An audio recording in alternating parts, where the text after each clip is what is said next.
بسم اللہ الرحمن الرحیم۔ بنی اسرائیل میں ایک شخص تھا جس کی بیوی نہایت حسین تھی، جس پر وہ اسرائیلی فدا تھا۔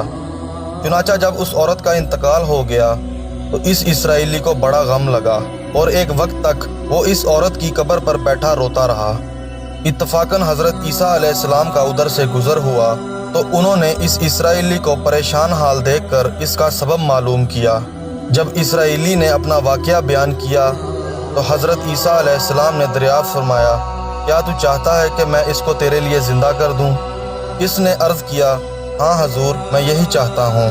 چنانچہ جب حضرت عیسیٰ علیہ السلام نے اس قبر کے مردہ کو آواز دی تو قبر سے ایک حبشی غلام، جس کے ناک، آنکھوں اور جسم کے دوسرے سوراخوں سے آگ کی لپٹیں اٹھ رہی تھیں، حضرت عیسیٰ علیہ السلام کو دیکھتے ہی غلام نے کلمہ پڑھ لیا۔ اسرائیلی نے یہ دیکھ کر عرض کیا، حضور، مجھ سے غلطی ہو گئی، میری بیوی کی قبر تو دوسری ہے۔ یہ سن کر حضرت عیسیٰ علیہ السلام نے حبشی کو حکم دیا کہ تم اپنی قبر میں واپس ہو جاؤ۔ چنانچہ وہ مردہ ہو کر گر گیا اور اس کی قبر کو مٹی سے چھپا دیا گیا۔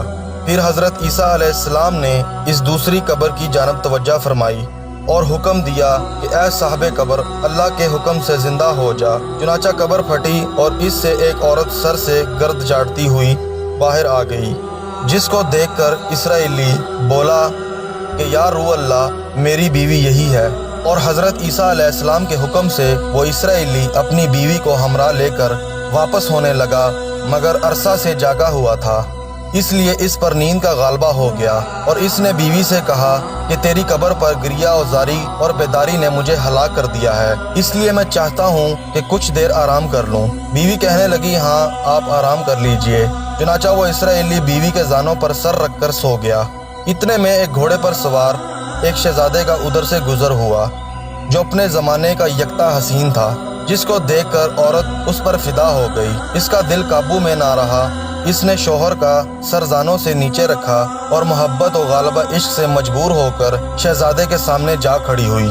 ادھر جیسے ہی شہزادے کی نظر اس پر پڑی، وہ بھی اس کو دیکھ کر اس پر فدا ہو گیا اور عورت کی خواہش پر اس کو اپنے گھوڑے پر بٹھا کر لے گیا۔ چنانچہ اس کے شوہر نے بیدار ہو کر جب اپنی بیوی کو نہ پایا تو نہایت پریشان ہوا اور اس کے ملنے کی تدبیر سوچنے لگا۔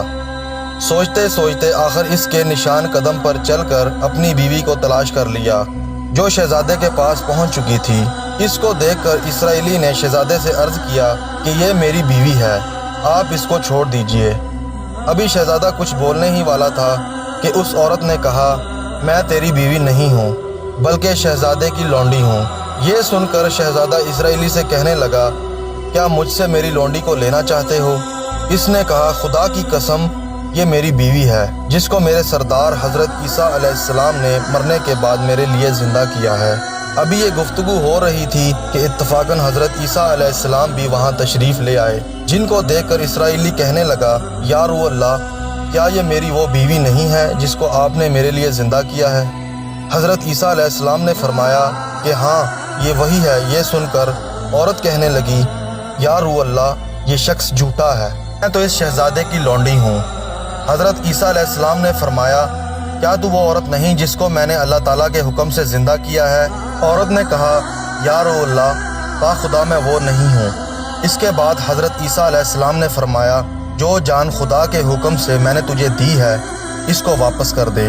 یہ سنتے ہی وہ عورت پھر مردہ ہو کر گر پڑی اور حضرت عیسیٰ علیہ السلام فرمانے لگے، جو شخص ایسے آدمی کو دیکھنا چاہے جو کافر مرا تھا اور زندہ ہو کر ایمان لایا، تو وہ اس حبشی غلام کو دیکھ لے جو پھر ایمان کی حالت میں مرا، اور جو کوئی ایسے شخص کو دیکھنا چاہے جو مومن مرا تھا، پھر اللہ نے اس کو زندہ کیا اور وہ کافر ہو کر حالت کفر میں مر گیا، تو وہ اس عورت کو دیکھ لے۔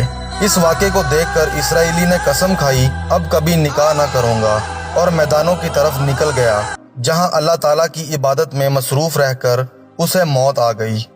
اللہ تعالیٰ اس پر رحم فرمائے۔ دوستو، نبیوں اور رسولوں کے اقرار اور انکار کا نتیجہ اس حکایت سے ظاہر ہوتا ہے اور سبق ملتا ہے کہ کامیابی اپنے نبی کی اطاعت و محبت سے ہی مل سکتی ہے۔ چنانچہ ہمیں بھی چاہیے کہ ہر حال میں اپنے نبی صلی اللہ علیہ وآلہ وسلم کی اطاعت کو سامنے رکھیں، چاہے دل مانے یا نہ مانے، لیکن نبی کریم صلی اللہ علیہ وآلہ وسلم کے طریقوں کو لازمی اپنایا جائے۔